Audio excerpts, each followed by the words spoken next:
Bonsoir à toutes, bonsoir à tous et bonsoir Jérémy. Bonsoir David, bonsoir tout le monde. Jérémy Classe, comment ça va? Mais très très bien, Ouais. on ne peut mieux. Vous savez que je suis très jaloux de vous? Ah bon? Ouais, parce que vous avez grandi, vous avez passé tous vos étés d'enfance, de jeunesse, d'adolescence dans un des plus beaux endroits de France. Ouais. Quand même, c'est vrai, hein? Oui, c'est vrai que j'ai eu de la chance. Gourdon, on est dans l'arrière-pays niçois, là, plus ou moins.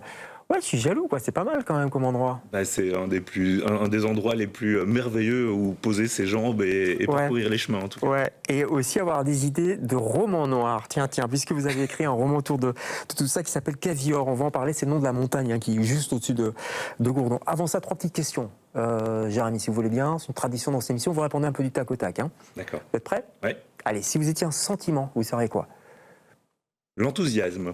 Ah oui, c'est pas mal ça. Oui, c'est quelque chose qui me caractérise beaucoup et qui m'anime très souvent. J'ai l'impression. Bah, il faut mieux pour faire une émission. Si vous étiez, attention, plus dur, un personnage de fiction. Ou difficile, effectivement. Ouais. Allez, Superman. Ah ouais, carrément vous. Bah oui, parce que en fait c'est tout bête, mais c'est un personnage qui m'a appris ce qu'était la fiction en fait, et que la fiction permettait d'être surhumain et donc ça. D'accord. Quand vous étiez petit, alors j'imagine. Hein. Évidemment. Ouais, j'imagine. Vous aimez encore Superman aujourd'hui? Bah alors un petit peu moins parce qu'il y a une forme d'impérialisme comme ça qui se traduit. Ouais, ça devient un peu limite, surtout en ce moment. Ouais. Ça. Bref, et si vous étiez, là on est un peu dans votre partie aussi, à côté de la littérature, si vous étiez un grand vin? Bah, je dirais le château Rayas, qui est un château neuf du Pape, un des vins les plus mythiques de France. À Côte-du-Rhône donc. Bah voilà, Ouais. il y a du soleil et de la Provence dans ce vin-là. On va en parler de cette fameuse Provence Cavior, c'est votre 3e roman, en 3 ans, vous êtes productif. Faut garder la cadence après. Oh, c'est un faux rythme. Ouais. Un faux rythme. Allez, en tout cas, vous êtes l'invité de LCR ce soir.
Voilà, je vous l'avais dit que c'était beau, hein. Le Cavior au-dessus de Gourdon. Cavior, j'ai vu vos yeux briller d'ailleurs pendant la vidéo. Bah, je me disais, si on m'avait dit, gamin, qu'un jour je verrais ces images-là, les images du village, sur un plateau de télé. Ouais, en Belgique en plus sous la pluie parce qu'aujourd'hui il pleut. Oui, c'est ça. Pour une fois. Donc oui, ça me fait plaisir de le voir de toute façon. Cavior, c'est le nom de votre 3e roman. Bah tiens, voilà, je montre la couverture, on va la voir pendant toute l'émission. C'est le nom de la montagne, c'est un nom qui a du tanin justement, je trouve. Et vous le dites à un moment donné dans le livre. C'est un beau nom, hein, on garde en bouche quoi. Oui. Ça, vous êtes caviste, j'ai pas eu le temps de le dire. Ouais. Donc voilà. Mais tout est lié quoi finalement. Ouais. Mais c'est vrai que Cavior, on hésitait beaucoup au départ parce qu'on se disait simplement avec la maison d'édition, on se disait. Louise Damasson, ouais. C'était pas Louise, que c'était pas forcément évocateur pour les gens, mais en fait la sonorité. Ouais, c'est beau, hein. Vous plaisait tellement qu'on a décidé de l'utiliser. Ah ouais, non, ça sonne bien. Vous allez amener plein de touristes en plus au pied du Cavior avec votre bouquin, non? Je ne sais pas si les Gourdonnais vont comprendre quoi que ce soit, ce qui se passe. Mais... Non, peut-être. Alors, le Cavior, on vient de le voir en image. C'est une montagne, c'est presque une masse de calcaire comme ça. On est en plein sud. Elle a un magnétisme. Est-ce qu'elle avait déjà ce magnétisme quand vous étiez enfant dans le village? Encore plus, en fait, tout simplement parce que j'étais plus petit. Oui, Et que donc la masse de la montagne me paraissait vraiment immense et très vivante, en fait. Et c'est comme un petit peu gamin, j'ai des souvenirs de voir cette espèce de grosse bosse et de l'imaginer comme une espèce de ventre qui se gonflait et se dégonflait un petit peu. Ouais. J'avais beaucoup d'imagination. Ouais, c'est un peu votre montagne Sainte-Victoire à vous, quoi. Oui, c'est ça, exactement. Hein, on est un peu dans les mêmes couleurs. C'est le village de votre grand-mère? Oui. C'est pour ça que j'étais jaloux, parce que vous alliez chez Mémé, quoi. Je sais pas comment on dit. C'est exactement ça, oui. Enfin, toute la partie maternelle de ma famille vient de là-bas. Donc, moi, j'ai été élevé entre Bruxelles et Gourdon. Donc, ça fait un grand écart assez sympathique. Carrément. Vous êtes inspiré des gens, peut-être pas de votre famille, mais des gens qui étaient là, pour les personnages qui peuplent parce qu'ils sont savoureux quand même, hein, les personnages du village. Je pense notamment à la marchande de savon, tout ça. J'espère que c'est pas votre grand-mère. Non, mais je me suis très très fort inspiré des habitants du village. J'ai mélangé un petit peu les personnalités pour en faire d'autres personnages.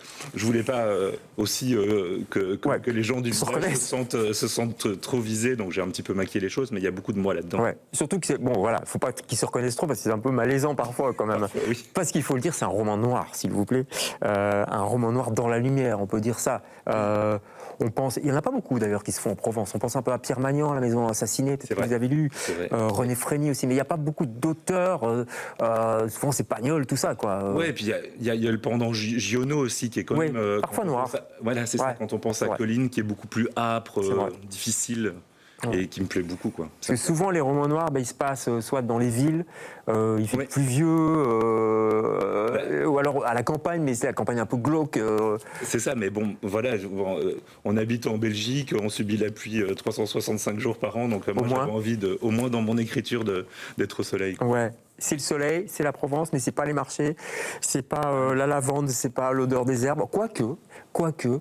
Et ça, on va en parler aussi. C'est un roman noir, mais c'est un roman presque naturaliste. Enfin, je veux dire, sensoriel. Vous prenez du temps à décrire, et c'est très plaisant, hein, à décrire cette montagne, ce calcaire, ce vent, ce rayon de soleil qui rentre dans les maisons. Enfin. Pour que ça fonctionne, il fallait que moi je puisse m'immerger dans le décor que j'ai vécu. Et que je puisse immerger donc les lecteurs. Ouais. Voilà. Il y a quelque chose de... La nature est omniprésente, un peu oppressante aussi par moments. Oui. Et ça, c'était par ces espèces de descriptions d'odeurs, de sensations même tactiles parfois. Comment vous avez fait? On appelle ça du nature writing, je crois.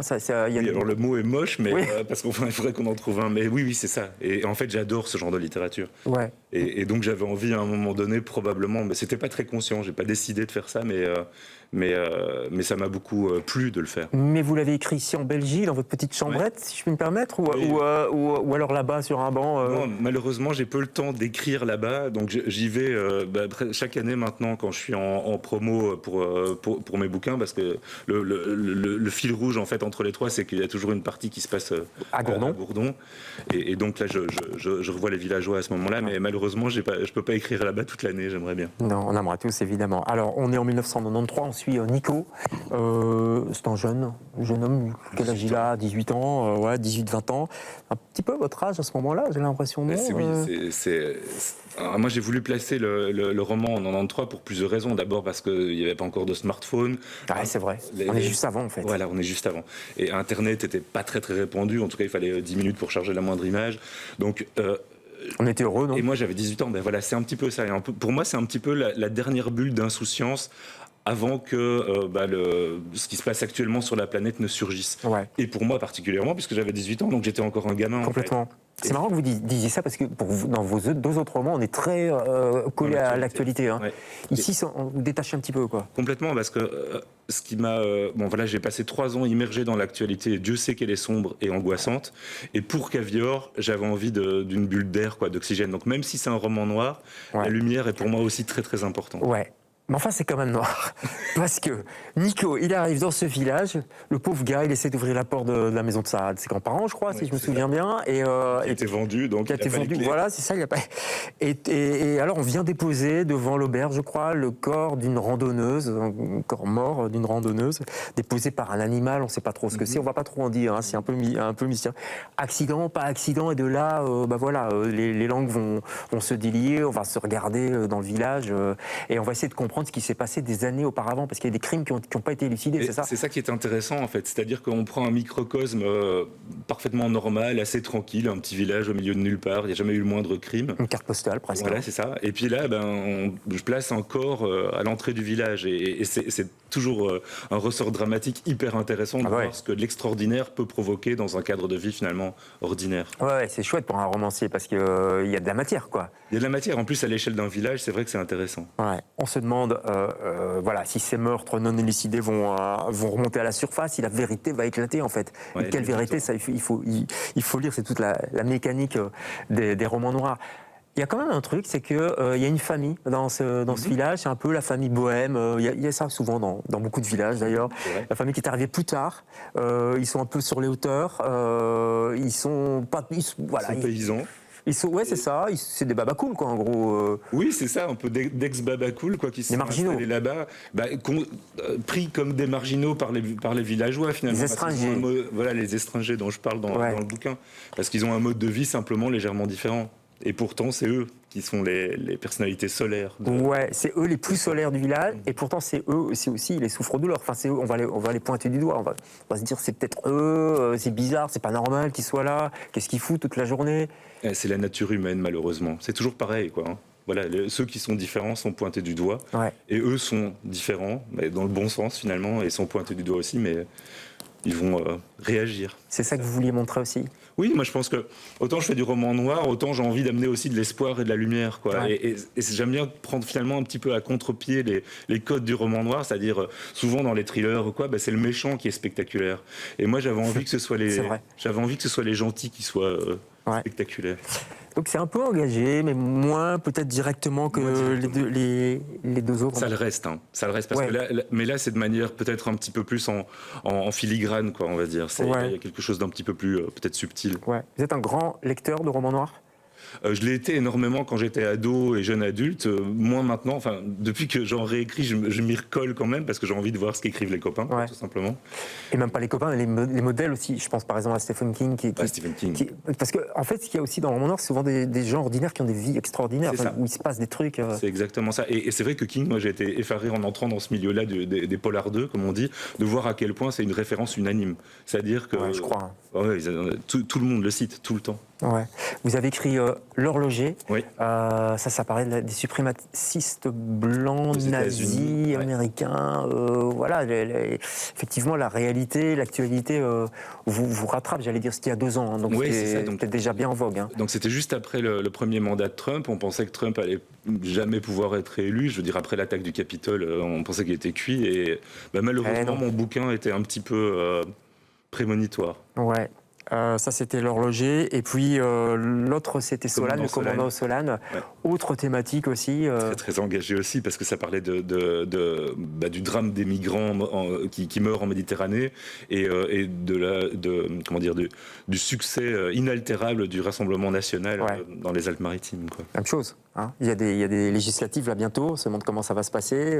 Donc, vous êtes toujours un tout petit peu... Je les redoute un petit peu. Ouais, je crois que surtout dans cette région-là, en plus. Je ne sais pas s'il y a encore des gens qui vont aller à Gourdon après ça. Je sais pas, j'espère que si quand même, parce que je pense que les régions, quelles qu'elles soient, et les villages ne sont même pas non plus au haineux qu'on peut y trouver. Heureusement, et tout ça, ça passe. C'est un formidable roman, ça s'appelle Cavior, ça donne envie d'aller voir aussi sur place ce qui se passe. Et surtout, c'est un temps, on va encore parler anglais, c'est un page turner, comme on dit. Hein. Évidemment, les romans noirs, on a envie de savoir ce qui se passe, et la fin va vous surprendre. Précipitez-vous sur ce roman, c'est édité chez Héloïse Dormesson. Vous êtes fidèle à cette éditrice, cette maison. Elle ne faisait pas de thriller avant moi, et donc je lui suis fidèle, effectivement, parce que c'est elle qui m'a trouvé aussi. Tout ça.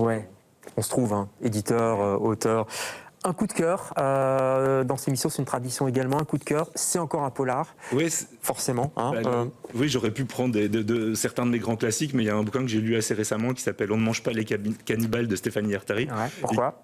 Parce qu'il est très atypique en fait dans le monde du thriller. Et là aussi, il y a un peu une inversion des codes. Je vous en parle pas plus parce que je veux pas vous divulgacher la chose, mais c'est très très bien écrit et très très surprenant de bout en bout avec des personnages assez inoubliables. D'accord, c'est chez Belfond. Vous serez à la Foire du Livre ? Je serai à la foire du livre, oui, absolument, vendredi, samedi et dimanche. D'accord, avec un petit bouquet de lavande non, Peut-être, si pourquoi j'arrive à pas. en trouver. Je vous ai donné une idée là, non?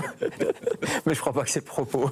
Non. Allez, Cavior, Jérémy Classe, précipitez-vous sur ce très bon polar de la rentrée. Il est sorti il n'y a pas tellement longtemps. Hein. Il est sorti il y a même pas un mois. Oui, il n'y a même pas un mois. Merci beaucoup d'être passé chez nous. Merci à vous. Jérémy, nous on se retrouve demain avec d'autres invités. Bonsoir.